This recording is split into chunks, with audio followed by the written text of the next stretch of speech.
first time ever we are getting Yash talking about Ravan with the producer Namit Malhotra. They were at CinemaCon, and that's a great thing. And we have a full interview by Fandango. That's one of the biggest publication house in Hollywood. So that's great. It's a long interview, so we'll get a lot of details. Also, Yash was there for Toxic, and if there are any other interviews he gave which I should check out, definitely let me know in the comments. But first, let's go through this one because I'm very excited. We haven't heard anything about Ravan yet, and this is the official time we're actually hearing it from Yash himself. I don't know if they planned it to bring Yash for this, or maybe he wanted to come for Toxic, and that's how they thought we'll do Ramayan also with him. And I wonder if they'll talk about Toxic also. So very excited to check this out. If you haven't seen the original video, I'll put the link in the description. Check it out there. There's a reaction to it and substitute. So without any delay, let's hear them out. Hello everybody, I'm Nikki Novak and welcome to the Fandango space at CinemaCon, and we are talking all things Ramayan. Welcome. So excited to have you both here. How are you doing? Thank you. Jet lagged? Not jet lagged. I'm also jet lagged. Are you jet lagged too? Well, we appreciate you being here. And you're in. I don't know what that means. I've never traveled abroad, so I don't know what that really means, getting jet lagged and what's that feeling. I've only heard people say it. The middle of shooting part 2 of Ramayan. So what are you doing here? I think, there's no question that CinemaCon being such a big event for cinema worldwide, we had to take that opportunity to really come and take a break from the filming and come and make a presence. This is important. A lot of people don't realize that it's not just about making a good film. It's also about making sure that it reaches a lot of people around the globe. If that's your vision, right? Like if you want to go there, want to, show your film to everyone around the world, you have to do certain things, because CinemaCon is not just about fans. It's also about exhibitors there, the, distributors there. So you get in touch with a lot of people. They see your content. They understand, okay, what can we do with it? How far we can take it. So, that a lot of business things also happen there. It's not just fans come here and the movies are announced like a Comic-Con and there's a CinemaCon. That's not what it is.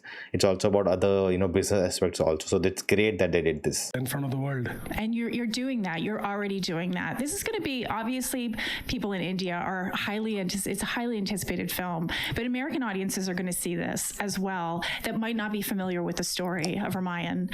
It is so, epic isn't even the word for the film and the story of Ramayan, but she's good at hyping things up. If there's any way you could sort of introduce our audience to the story. So Ramayan, as you said very well, is the quintessential story or the foundational story of Indian culture. It really represents, the belief system on which billions of people on the planet really have followed this generation after generation.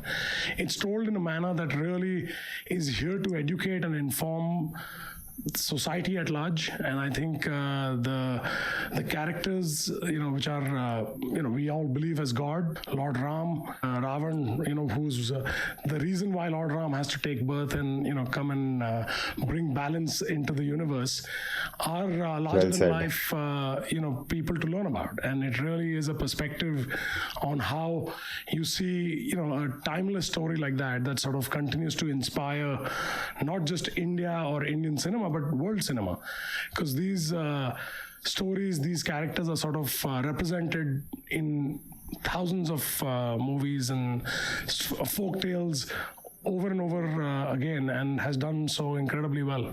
Yeah, we were talking a little bit before this interview, and you used 2 films to sort of describe what it's like working on this film.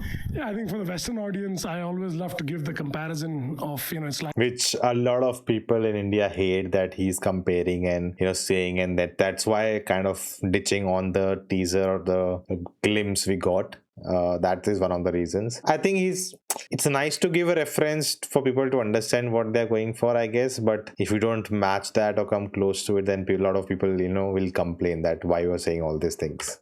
An Avatar meets Gladiator moment, where you see the absolutely wonderful world of Avatar, but the human story of Gladiator, where you sort of have that emotion and that graph of how these two sort of worlds coexist. I know there's been many iterations. People love this story. It's such an endearing story. And you said there was no other character you wanted to play than Ravan. And I just want to know, for maybe your Indian audiences too, they're anticipating your interpretation of this character. Pure evil, complicated. How did you begin to approach playing this character? She has done her research, huh? Her questions are not very, like someone who doesn't know anything and just asking randomly. Like she has done her research and homework before this. Did you already have an idea, and did it evolve as you began shooting? I think we all are very familiar with the world because we've grown up listening to these stories and it's been part of our culture, belief system. So it's nothing new. It's not like any movie story where you really have to sit down and break it down thinking that I'll present it this way. But most importantly, I think every character has got its point of view, and most of the times whatever they do, they believe in it. So that's the most important aspect. I think even in today's world, anybody doing anything, the point of view is the issue. All of us are right in our own way. I think Ramayana as a story, it's not just about good guy or a bad guy. It's also about telling you that you might be the greatest in everything. You might possess the all the best skills. You are like the guy in that generation. You know everything. You're good in music. You're good in scriptures. I mean, you know everything, but still your judgment matters. The kind of actions you take, we call it karma. So it's very important for us to understand that. I think that's what I followed. I think that's a good way to go about it, because I think over time, I don't know, I've not read Valmiki's Ramayana, so but what the perception is created is he was the worst guy. Ravana was the worst guy. He was like, no one used to love him, and Lanka was devastated. He only enjoyed the riches. I don't know what is true, what is not, but I've also heard and learned about a version where he was the best in everything. He had a great, kingdom. People loved him. They prayed about him. So, but it's the ego, or the wrong, as you said, the wrong judgment, the wrong actions he took in that power, ego of power, that I have everything, I'm the best, in that is what led to his downfall. So that'd be interesting if that's the angle they take, and we see a more complicated version of him, Ravan's character, than he's just pure bad and he has to be defeated. Completely went with the directors, and also Namit was being a major part in the script, so I just went with it. Yes, as an actor I had to bring in my take as well, so I just followed the basic things that he believes in, whatever he does. I think that's the most important aspect of any character, and he's such a layered character, so I always wanted to play this character in Ramayana, so I loved it. What does he believe in? Oh, he believes in many things. He's fighting for his people. His cause is noble according to him, but like always, the problem is there's a very thin line between confidence and arrogance. So I think that's where it really plays out in a unique way in this film. And I would love for you. And hearing all these things from them, that also gives you an understanding that how well they have read the text. They understand what they are like, what they're dealing with. It's not just, oh, Ravan, cool character, mustache, and I'll be epic, and like that's not the surface level stuff. That's not what they're into. Listening to all the terms he used, that tells you how much he understands the character he's playing. Both to talk about this dynamic between your character and Lord Ram. I think everybody's really excited to see that. If you can talk about behind the scenes, creating that chemistry and what it has been like. I'll just add that obviously Yash is being very understated in how he presents the character that he has played. I think there is nobody better than him to have brought in that flair and that energy on screen. And I think that's something that the world will watch and be incredibly enthused by. One of the places from where I got excited was when I heard the narration of the script, and what really established itself very, very interestingly was, what did Ravan do that Ram had to come into the world and resolve that. And that, I think, is obviously I'd love for people to discover that in the film. And even though it's a story that, like I said, everybody knows and has seen it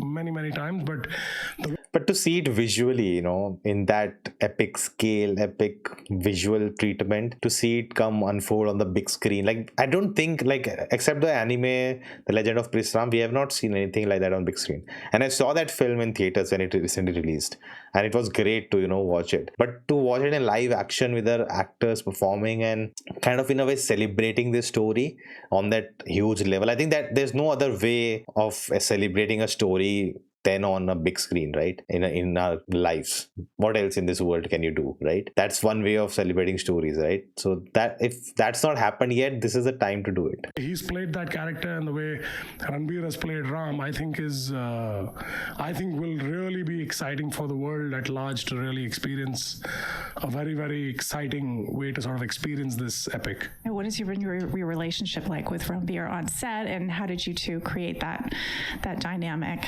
Interestingly, we both have never come together on screen in this film. So because as you all know, it's a two-part film. So they story-wise also they don't share, right? They don't share a scene until the last climatic battle. That's where Ravan first time sees Lord Ram, and he says, "Oh, you are Ram," which I'm hearing so much about. So that makes so much sense. So in the first part, I think I have Ravana. As Ravana, I have my own kingdom, and Rama has his own kingdom.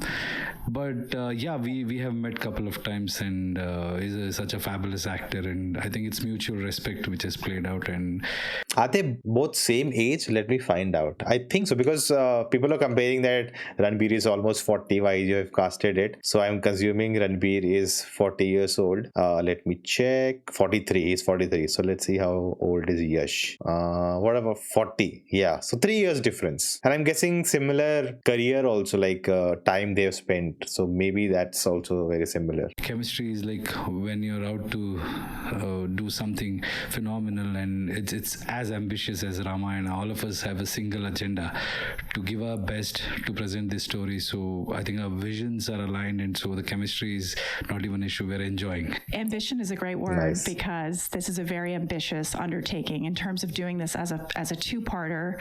Like you said, you're in the middle of shooting part 2.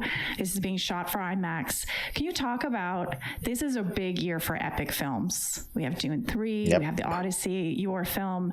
Why do you think audiences, this is the time, and how in 2026 are you telling a modern story for a 2026 audience based on such an old story? What is interesting, and it was a perspective I actually heard from someone in America itself, it was like, you're bringing us the first story of the world, or the first story of the universe, but it's something we don't know much about. So it's almost like you're telling us a timeless story, but it's actually, we're going to discover it for the first time. So there's a lot of freshness and excitement towards it. Obviously, every Indian, their heart beats with this story. All of us, our parents, our grandparents, generations before us have all learned the Ramayan, heard the Ramayan, experienced it in various different forms. So it's very interesting to sort of bring something with that big screen spectacle, but with the heart that every Indian cares about to the world, that I think is very, very relevant.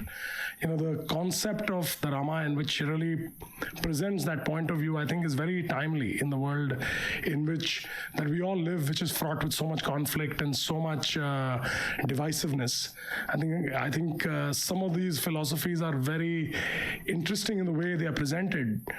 They're always relevant, like especially today, like every teaching. And I think that's why these stories are so immortal, that they are for generations to come. Like these things will never go away. Like this messaging, the message, the learnings from it will never go away. Or being preachy, they actually can really bring people together in a very interesting way, and I think that's where I feel it's a very relevant presentation. And I think with all the other epics that you just mentioned, I think the world and the audiences in cinemas want to see something that is new and different, and the mindset is a lot more open to consume different types of stories. I think we've all seen enough of the same fare, but I think now it's about what new can we bring. Okay, so you're a very busy man. You also have Toxic coming out. Oh, they're Tell us talking a about little it. bit about that. Toxic is also a very ambitious film. For the first time, I think we have shot the film in English as well. So as a concept of the film, that's interesting, because you can dub it, but that doesn't have the same feeling. So if they're simultaneously shot in English, I think that it's gonna do much better theatrically, because there are a lot of people, if you put it out in Hollywood, they don't want subtitles, right? So if you want to get into that market, and if you can do English, that's one way to go about it, because it's also gangsters, guns, like something that will appeal to them. It's not a very different story altogether. So let's see if they have done something different. Let's see if it pays out or not. It's very layered. Once again, it's not a typical gangster action story. For the face value, it will look like a gangster movie with a lot of action. He knows about all the criticism, all the bashing the teaser got. That tells you, that line tells you that he knows about everything we have been talking about. That it looks like a KGF, this and that. But I'll trust his word when he says that it's more than just that. It's a very deeper film than just being a gangster drama. But it has got deep psychology, and it's got very interesting aspects of human life where you can resonate with, and it's a very unique way to present a dark character is what I feel. It was very exciting, and some of the best technicians, my director Geetu Mohandas has really given a new take on a gangster film, and I think I enjoyed it. It's going to be a visual treat as well as something which makes a huge impact on audience psychology as well. Yeah, what made it fresh for you as an actor, and visually, like what can you tease? See, it's I've never done, although I've played gangster characters, as I told you, I love playing dark characters, because as an actor you get a lot of things to explore. There is no boundary when you play a dark character. So this movie had many shades of those characters, and lots of looks and lots of performers. Great actors have come together to put it together. Like in India, if I have to say, it's a world on its own. So you go 200 kilometers from one particular state, you'll find another language there. So it's full of different culture, different kind of languages people speak. So to bring it together, I think recently we have figured a way to dub films, and as a concept, everybody watches it as pan-India films. Means a film which caters to all the audience. I think this is one of those films with a lot of commercial aspects as well as a new way, a fresh way of storytelling, which is going to be a very unique experience. Fresh way of storytelling, that excites me. Like, we have seen gangster films, we have seen all the visual stuff we saw in the teaser trailers. We have seen those things before. It's not something refreshing in that sense. So the storytelling, the way those visuals will come on screen, the way the story will be told, that's refreshing. So excited for Indians. And also we wanted to, like, Namit and me came together for this, especially I'd been to LA. I was trying to understand the filmmaking process, what we can do more, enhance our Indian storytelling. So Namit is one of our we are so proud of him, what he has achieved in this part of the world. His company DNEG, the way he has built it.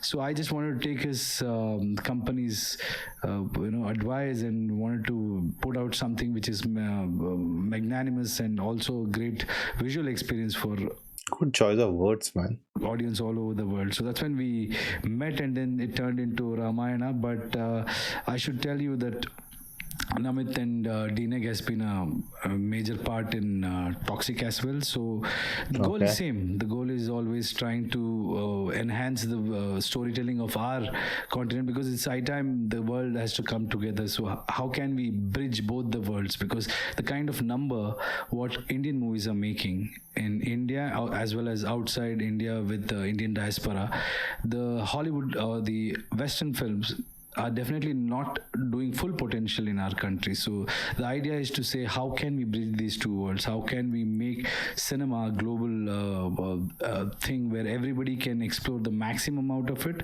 and make that's a good better thought. movies? And how do we take it one notch higher? That's the goal. I think that's why we all are together. Okay, now I have to ask you, if you're bridging two worlds and you're working with either an American actor or actress, who is the actor or actress you want to work with? No, I think we have a couple of actors. They're from UK and America. I think J.J. Perry, the action director, he did films like John Wick, and a lot of films he has worked on. He brought in a lot of class and new techniques to film, and he has done a phenomenal job.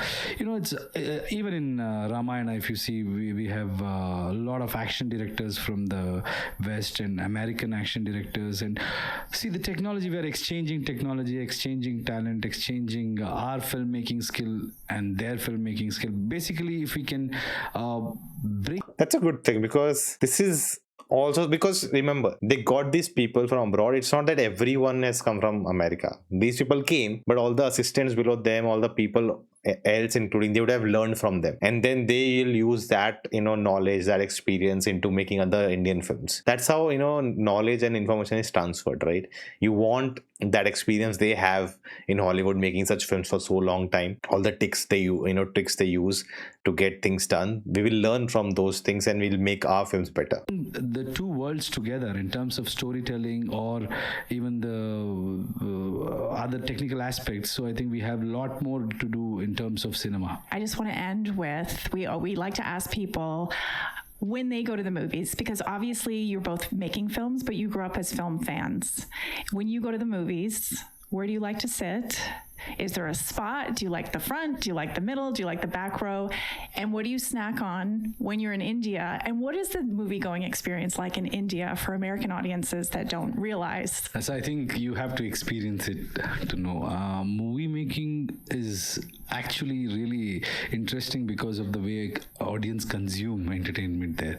It's more like a concert or it's crazy out there. People enjoy. It's part of culture. It's pop culture. And when people love films, they're going to turn it into a stadium. It's going to be like a big football match, or they just enjoy each and everything. That's the best part about being in this industry. If I personally want to watch a film, I think it's the last row, and what I munch on, maybe popcorn, classic. Yeah. It's universal. Okay. It's universal. Yeah. As far as I'm concerned, I grew up watching films back in the day when there were no multiplexes. Although I'm not that old, but that sort of was the most fun way to watch. There's an Indian food called vada pav, which is basically, it's like a fried potato ball which comes in a bread, and you sort of have that with a whole bunch of people sitting together, and literally, almost like as Yash said, they're almost like in an event where you can actually stand up and dance on your favorite song. People are sometimes throwing coins on the screen. Yeah. So it's a very, very exciting way to watch it. Oh man, the craziest thing was, when I saw They Call Him Moji in Hyderabad. I don't think I've seen experienced anything like that. And I'm wondering what next could be above that I could experience. I'm not sure. Even that, it's about the movie playing, it's also the crowd, how excited. It was like a premiere show, like fans, it was all fans. So I'm wondering, I'm going to watch a Rajamouli movie, how would that be? First time, not having seen it, first time consuming that film with those fans, and will I even able to understand what was said, the music, that's something I'm looking forward to. And it's while you have depending on the kind of film you watch, you will want to watch it either in the back row, or you have the balcony and the stall, and you sit in the stall, and really where people are a lot more free and celebrate cinema in a very different way. So I kind of enjoy both depending on the kind of film. Hollywood films I like to sit back and watch.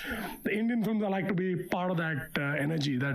I do too. I love party. I like going to premieres because people really cheer and they to really celebrate. I think the front rows are the best ones. Like he said, there is a culture where you throw coins when their favorite actor comes on screen, or Where's coins? I need coins here. It's fun out There's there. a lot You need of to points on when he's Yes, I can imagine. Okay, last question. No matter what country you see this film in, why do people have to see this on the biggest screen possible? What are they in for in terms of, I've seen a little bit of footage. It looks beyond epic. The action, just tease what people are in for, no matter where they see this film, and why does it have to be seen on a big screen? So I think one is that it's not the biggest screen and the biggest sound. To me, is really the celebration of the most complete emotion that you can have, and then the more immersive we can make it. I think because we're taking you to a time period over 5,000 years ago. So you want to see it, you want to immerse yourself in the world and discover the beauty and the chaos at the same time. And that's why, the way we've shot it, the way we've captured it in, the best way we can, I think is going to be enjoyed, incredibly on that big screen. We have music by Hans Zimmer and A.R. Rahman, which again will, I think, add a whole new texture in terms of the audio-visual experience, which I'm very, very confident of. And I think no place better than the cinema to actually enjoy that. I think cinema has to offer entertainment. At the same time, you need to have something. I'm actually thinking of, should I go to Mumbai, Vadara? That's the best IMAX possible. I feel there's Priya also in Delhi. Of course, Prasad Cinema in Hyderabad is on IMAX. That's the only thing. And the last time I visited, I didn't enjoy it. It was not great projection. Maybe they have new technology now, but the best IMAX experience I've ever had is in Vadala, and I think I would want to travel just to watch this movie there. To take home with is what I believe. Not being preachy, but this film has got substance which will stay with you for a very long time. The very reason the story has stayed for so long and it's gone beyond boundaries, like it's transcended to many cultures, people own it. There must be some reason, and I think to watch it on big screen in today's technology, I think it will be a unique experience for audience, and I think they should enjoy it in big screen. Also, like he said, wherever you watch, the cinema has to connect with the audience in terms of the story and the emotions, which is obviously there, but the kind of technicians or the kind of technology used in this film will make it more special, and it will be a great experience. Well, thank you both so much. Thank you for joining us in Vegas. I hope you have a great time, and best wishes for the rest of part 2. Thank you. All right, that was a lovely interview. I think they talked about many things, which, as I said, we heard for the first time, especially from Yash, and we got to know about Toxic also. So I think the whole clash of Toxic and Dhurandhar kind of spread a lot of negativity around it. Like, I think before also I was excited for Toxic. I didn't want the clash to happen because it will not be in favor of Toxic, and that's great. They moved away, and now I am excited for Toxic to see what they have done different. It looks solid. The production value, the technical aspects looks amazing. I want to see the storytelling, what they have done there. And Ramayan, of course, we got the teaser. They got a lot of criticisms. I just hope they work on it and it becomes better. But I think the biggest thing is how will they able to break the boundaries and go global with the film. That is more important. Like that is the biggest factor behind making this film, to transcend the boundaries, to reach everywhere. And if the film is able to do that, like, that'll be great. Even Toxic, with what they are trying to do in the English, dubbing, and not dubbing, they shot it also in English, so that is the next level, right? Like, okay, Triple R broke the boundaries, but it was more because of the Netflix thing, not theatrical. I want an Indian film theatrically to break boundaries, but the box office make at least 100 million. That's also biggest mark they can achieve. I think the highest the film has made is 25, which is Bahubali, and now I think Dhurandhar has overtaken that. An Indian film, highest grossing Indian film in US. I think if that boundaries can be broken, that's the future. That's where we want to go, and this is a stepping stone from that. So I hope you enjoyed this. Let me know your thoughts in the comments, and I will see you next time.